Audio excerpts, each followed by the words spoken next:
Gel şuradan bir kamera bak. Abi.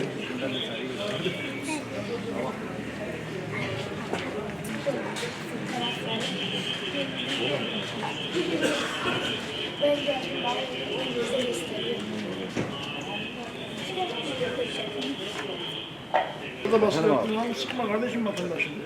Ne yapalım ya? Gerekirse. Ha tamam sağ olasın. Ferhat'mış değil mi?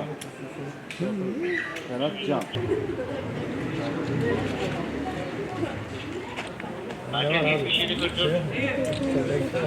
Olmadı. Az var. Az var.